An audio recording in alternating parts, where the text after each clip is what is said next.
सो hi everyone students, आज मैं आपको क्लास 11th फिजिक्स का चैप्टर 1 यूनिट्स एंड मेजरमेंट का लेक्चर 1 करवाने वाला हूं। लेक्चर 1 में हम लोग कुछ बेसिक्स चीज़ें सीखेंगे। इस लेक्चर को स्टार्ट करते हैं। सबसे पहले हमें फिजिक्सल क्वांटिटी बताना है कि फिजिक्सल क्वांटिटी क्या होती है। Physical quantity the quantity which can be measured by an instrument and which describes the laws of physical world. अब फिजिक्सल क्वांटिटी बराबर किसकी होती है? फिजिक्सल क्वांटिटी बराबर होती है एन गुणे यू। एन क्या होता है? हमारा न्यूमेरिकल वैल्यू या फिर number of times of unit, numerical value. और यू क्या होती है? यूनिट होती है हमारी, और इसको हम लोग कंपैरिजन कहते हैं। अब हमारी फिजिक्सल क्वांटिटी कितने प्रकार की होती हैं? हमारी फिजिक्सल क्वांटिटी 3 प्रकार की होती हैं। Types of physical quantity. सबसे पहली क्या होती है? Fundamental physical quantity, derivative physical quantity, supplementary physical quantity. हमारी 3 प्रकार की फिजिक्सल क्वांटिटी होती हैं। अब ये कौन सी 3 होती है, ये आपको आगे मिल जाएगा। अब फंडामेंटल फिजिक्सल क्वांटिटी क्या होती है? Fundamental physical quantity which do not depend on any other physical quantity, which do not any which do not depend on any other physical quantity। जैसे लेंथ हो गया, मास। लेंथ के बाद आपको क्या है? लेंथ, मास, टाइम, टेम्परेचर, इलेक्ट्रिक करंट, ये हमारी होती हैं फंडामेंटल फिजिकल क्वांटिटी। जैसे लेंथ है, ये फिजिकल क्वांटिटी है। इसकी एसआई यूनिट क्या होगी? एसआई यूनिट इसकी होगी मीटर, और इसका जो सिंबल होगा वो एम होगा। इसका सिंबल आपका क्या होगा? एम होगा। अब जैसे मास की एसआई यूनिट क्या होगी? किलोग्राम होगी, और सिंबल होगा केजी। टाइम की क्या होगी? टाइम की सेकेंड होगी। अब इसके जो सिंबल होगा वो एस होगा। ऐसे ही टेम्परेचर की क्या होगी? एसआई यूनिट होगी केल्विन, केल्विन होगी, और इसका जो सिंबल होगा वो के होगा। ऐसे ही फिजिकल क्वांटिटी होती है। अब हमारी आ जाती है types number 2, derivative physical quantity. Derivative physical quantity which are made up of fundamental physical quantity. आपको क्या करना है? ये डेरिवेटिव फिजिकल क्वांटिटी की जैसे होती है एरिया। एरिया को हम लोग मीटर स्क्वायर में लिखते हैं। एरिया लेंथ गुणे ब्रेथ। अब यहाँ पर आपको वॉल्यूम की क्या मिलेगी? मीटर क्यूब मिल जाएगी। वेलोसिटी क्या होता है? डिस्प्लेसमेंट अपान टाइम, और यहाँ एम अपान एस, एल अपान टी हो जाएगा यहाँ पर। फोर्स बराबर क्या होता है? फोर्स बराबर होता है मास गुणे एक्सेलरेशन, और ये इसकी न्यूटन, ये होती है इसकी केजी मीटर पर सेकेंड स्क्वायर। हमारे वर्क क्या होता है? वर्क होता है जूल। वर्क को हम लोग कहते हैं जूल, वर्क जूल। अब हमारी तीसरी प्रकार की आती है physical quantity, supplementary physical quantity. अब जैसे सप्लीमेंट्री फिजिकल क्वांटिटी में जैसे ये एंगल और एंगल है, यहाँ पर ये आपका थीटा है। अब यहाँ पर थीटा बराबर जो ये फार्मूला है आपको याद कर लेना है कि थीटा बराबर क्या होता है। थीटा बराबर होता है आर्क अपान रेडियस के। थीटा बराबर आर्क अपान रेडियस के होता है। यहाँ पर दिया थीटा बराबर आर्क अपान रेडियस, और जो 360 डिग्री होता है वो 2 पाई रेडियन होता है, और 180 होता है पाई रेडियन के। एंगल और एंगल, सॉलिड एंगल में जो हमारा यहाँ पर थीटा होगा वो ए अपान आर स्क्वायर होगा। ये हमारी क्या होती है? Supplementary physical quantity. हम लोग कुछ डायमेंशंस पढ़ते हैं। जैसे इसमें डायमेंशन, लेंथ की क्या होगी? एल होगी, मास की एम होगी, टाइम की क्या होगी? टी होगी, टेम्परेचर की के और क्यू हो सकती है, इलेक्ट्रिक करंट की ए होती है, ल्यूमिनियस इंस्टेंटिसिटी की होती है सी, अमाउंट ऑफ सब्सटेंस की क्या होती है? मोल होती है। अब इसके बाद हम लोग डायमेंशंस को पढ़ते हैं। ये आपके क्लास 11th फिजिक्स में एकदम बेसिक है, और इसको आपको डायमेंशंस तो आनी ही चाहिए। आईआईटी जेई के क्वेश्चन जो दूसरा लेक्चर आएगा उसमें हम लोग कुछ क्वेश्चन ही करेंगे डायमेंशंस के ऊपर। एकदम इम्पॉर्टेंट क्वेश्चन हो गए, और वो IIT JEE class 11th 12th board में आए हुए क्वेश्चंस होंगे। तो डायमेंशंस क्या होती है? Dimensions are the power to which the fundamental units are raised in order to express the derivative unit of a quantity. अब हमारी एरिया क्या होगी? अब सबसे पहले तो हमें एरिया की डायमेंशन निकालनी है। एरिया की डायमेंशन निकालने के लिए हमें एरिया की, ये एम स्क्वायर है, ये भी मैंने पीछे बताया था आपको। यहाँ पर डायमेंशंस एल, एस, ये डेरिवेट फिजिकल क्वांटिटी में एरिया की मीटर स्क्वायर की। अब एरिया क्या होगा, एरिया तो होगा मीटर स्क्वायर के। अब मीटर स्क्वायर के, अब इसको हमें डायमेंशंस में एल स्क्वायर हो जाएगा। सो इसकी हमारी डायमेंशंस क्या होगी, यहाँ पर L2 है और M0 है, T0 है, ठीक है। तो क्या हो जाएगा M0 L2 T0। अब दूसरी हमारी क्या होगी, वॉल्यूम।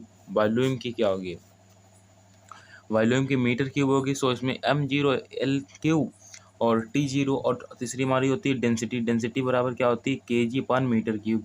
kg की m होगी और मीटर क्यूब की l क्यूब हो जाएगी। तो यहाँ पर m1 l क्यूब, ये आपकी हो जाएगी। और इसके बाद जो इसकी फार्म, यहाँ पर m1 l माइनस क्यूब हो जाएगा और T0 ये हमारी हो जाएगी किसकी, डेंसिटी की। अब वेलोसिटी की देखते हैं।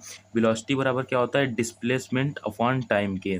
तो L/T, इसकी L1T-1 होगी और इसकी जो फाइनल आएगी M0 L1T-1। और हमारी आ जाती है एक्सेलरेशन की। एक्सेलरेशन क्या होता है, एक्सेलरेशन होता है change in velocity upon change in time, M/S गुणे S के। तो यहाँ पर क्या हो जाएगा L/T² M0 L1T-2, ये हमारी किसकी हो जाएगी, acceleration. Acceleration G acceleration due to gravity, G acceleration due to gravity. हमारी मोमेंटम की आ जाती है। मोमेंटम किसके बराबर होता है, मास गुणे वेलोसिटी के। मोमेंटम हमारा मास गुणे वेलोसिटी के बराबर होता है M गुणे L/T। और यहाँ पर M1 है, L1 है, T-1 है। ये T-1 कैसे हुआ, अगर देखो M गुणे L/T है। अब ये T अगर ऊपर जाएगा, अगर नीचे प्लस का है तो ऊपर जाएगा तो ये माइनस का 1 हो जाएगा। सो यहाँ पर M1। सो हमारी सातवीं होती है वर्क। वर्क बराबर किसके होता है, वर्क बराबर होता है फोर्स गुणे डिस्प्लेसमेंट के। फोर्स गुणे डिस्प्लेसमेंट गुणे कॉस थीटा। सो फोर्स की हमारी MLT-2 गुणे L हो जाएगा। सो इसके बाद हमारी जो फाइनल आएगी वर्क की ML2T-2, ये हमारी वर्क की है। और इसके बाद हमारी आती है पावर की। पावर की क्या होती है, वर्क अपॉन टाइम। पावर बराबर होता है वर्क अपॉन टाइम। वर्क की होती है ML2T-2, टाइम की होती है T। सो यहाँ पर M1 है, L हमारे क्या है 2 और T-3। जब ये T ऊपर जाएगा सो हमारे T3 हो जाएंगे माइनस के। तो ये हमारा आ गया T-3। इसके बाद हमारी आती है एनर्जी। एनर्जी की क्या होती है, एनर्जी की होती है जूल। जूल में क्या होगा, ML2T-2। अब इसके बाद हमारी आती है काइनेटिक एनर्जी। काइनेटिक एनर्जी क्या होता है, हाफ mv² होता है। सो m गुणे L/T² हो जाएगा। सो यहाँ पर ML2T-2 ये हमारी हो जाएगी किसकी, काइनेटिक एनर्जी की हमारी हो जाएगी। इम्पॉर्टेंट है, याद रखना, दिस इज, ये वेरी इंपॉर्टेंट है। सो ये M+ ये वाली जितनी भी हैं डायमेंशंस, ये हमारे क्लास 11th एवं JEE नीट के क्वेश्चंस में पूछी जाती हैं। ये डायमेंशंस आपको सारी की सारी याद करनी होगी। M+ की क्या होती है, F गुणे डेल्टा T होगा, ठीक है। सो फोर्स मतलब फोर्स गुणे डेल्टा T। अब फोर्स की क्या होती है हमारी MLT-2, ये मैंने आपको बताई है फोर्स की MLT-2। और इसके बाद टाइम की क्या हो जाएगी T। सो यहाँ पर M1 होगा, L1 होगा और T-1 हो जाएगा। हमारी आ जाती है एंगुलर वेलोसिटी की क्या होती है। एंगुलर वेलोसिटी क्या होता है, एंगुलर वेलोसिटी L/T गुणे L। सो एंगुलर वेलोसिटी की हमारी होती है M0 L0 T-1। और उसके बाद हमारी आ जाती है फ्रीक्वेंसी। फ्रीक्वेंसी बराबर किसके होता है, L/T के। सो M0 L0 T-1 ये हमारी हो जाएगी किसकी, फ्रीक्वेंसी के। हमारी आ जाती है एंगुलर फ्रीक्वेंसी। एंगुलर फ्रीक्वेंसी की क्या होती है, ये हमारी होती है 2/f बराबर होगी M0 L0 T-1। अब आपको स्ट्रेस की बतानी है कि स्ट्रेस की क्या होती है। स्ट्रेस बराबर होता है फोर्स अपॉन एरिया के। सो स्ट्रेस फोर्स की क्या होती है MLT-2 और एरिया की L²। तो हमारी क्या हो जाएगी ML-1 T-2 और ML-1 T-2। अब ये आपको कमेंट में बतानी है कि यहाँ पर कितना आएगा। ये क्वेश्चंस इस मतलब ये वाली डायमेंशंस को आपका जो आंसर आएगा ये आपको कमेंट में ज़रूर ही बताना है। अब इसके बाद हमारी आ जाती है स्ट्रेन की। स्ट्रेन की क्या होती है, डेल्टा L/L होता है। सो M/M हो जाएगा, यहाँ पर M0 L0 T0 होगा। उसके बाद ये हमारी क्या है, ये तो डायमेंशन। स्ट्रेन क्या है, स्ट्रेन भैया हमारी जो है स्ट्रेन हमारी हो जाएगी क्या, dimension lens. Dimension less, strain हमारी होगी डायमेंशन लेस। उसके बाद आ जाती है हमारी सरफेस टेंशन। सरफेस टेंशन क्या होगी? सरफेस टेंशन को हम लोग शॉर्टकट में क्या बोलते हैं? टी बोलते हैं सरफेस टेंशन को। सरफेस टेंशन बराबर होगा एफ अपान एल की, और फोर्स की क्या होती है? M L T minus two और एल। सो यहाँ पर M1 L1 T minus two, M1 L0 होगा, सॉरी, और T माइनस टू। अब इसके बाद आती है हमारी इलेक्ट्रिक चार्ज। इलेक्ट्रिक चार्ज में Q बराबर क्या होता है? I गुणे T के होता है। और अब हमारा A गुणे T बराबर क्या होगा? M0 L0 A1 T1। ये इलेक्ट्रिक चार्ज की है, ये बहुत इंपॉर्टेंट है, ये आपके बोर्ड एग्जाम में जरूर आएगी। और इसके बाद आती है इलेक्ट्रिक पोटेंशियल। क्या होगी? इलेक्ट्रिक पोटेंशियल होगी, ये भी इम्पॉर्टेंट है, वेरी इंपॉर्टेंट। इलेक्ट्रिक पोटेंशियल बराबर होगा W अपान क्यू के, और ML2 T माइनस टू, और इसकी क्यू की क्या होगी? AT होगी। अब यहाँ पर M1 L2 A minus one T minus three हो जाएगा। ये A माइनस वन ऊपर जाएगा तो ये ऊपर जाएगा तो -1 हो जाएगा, और T माइनस T यहाँ पर 1 है, यहाँ पर 2 है, तब ये T ऊपर जाएगी तो ये माइनस की हो जाएगी। ये वाली T जब ऊपर जाएगी, ये यहाँ पर T है, ये ऊपर जाएगी तो ये माइनस की हो जाएगी। सो यहाँ पर T माइनस थ्री आ गया। इसके बाद आ गया है इलेक्ट्रिक रेसिस्टेंस। इलेक्ट्रिक रेसिस्टेंस क्या होता है? डेल्टा V अपान आई के होता है। तो V बराबर आई होता है, V बराबर IR होता है। इलेक्ट्रिक रेसिस्टेंस बराबर क्या होता है? V बराबर IR के होता है। सो यहाँ पर क्या हो जाएगा? M1 L2 और A-1 T-3 upon A। M1 इसकी जो डायमेंशंस आएगी इलेक्ट्रिक रेसिस्टेंस की, वो M1 L2 A-1 एवं T-3 आ जाएगी। उसके बाद हमारा आता है फ्लेंक्स कांस्टेंट। ये भी बहुत इंपॉर्टेंट है। फ्लेंक्स कांस्टेंट E बराबर H अपान F होता है, H बराबर E अपान F।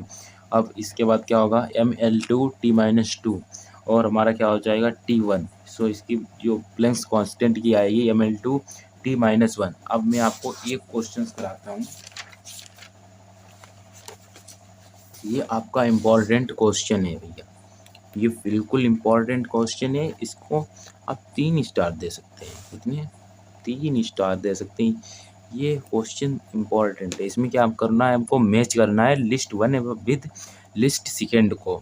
सो इसमें हमारा जो कोफिशिएंट ऑफ विस्कोसिटी है, ये हमारा पहले वाला तीसरे में है, और हमारा जो दूसरे वाला है, ये वाला हमारे चौथे नंबर में है, तीसरे वाला हमारा दूसरे में है, और डी वाला जो है वो पहले में है। सो ये हमारा एक इम्पॉर्टेंट क्वेश्चन था। और अगर आपको ये वीडियो लेक्चर पूरा पसंद आया तो अगर सब्सक्राइब करना है तो कर दीजिए, नहीं तो मैं यही हमेशा बोलता हूँ कि अपने एक दोस्त के पास इस वीडियो को शेयर ज़रूर कीजिए, ताकि उसकी भी मदद हो सकती है। अगला वीडियो किस टॉपिक पर चाहिए कमेंट में ज़रूर बताएं।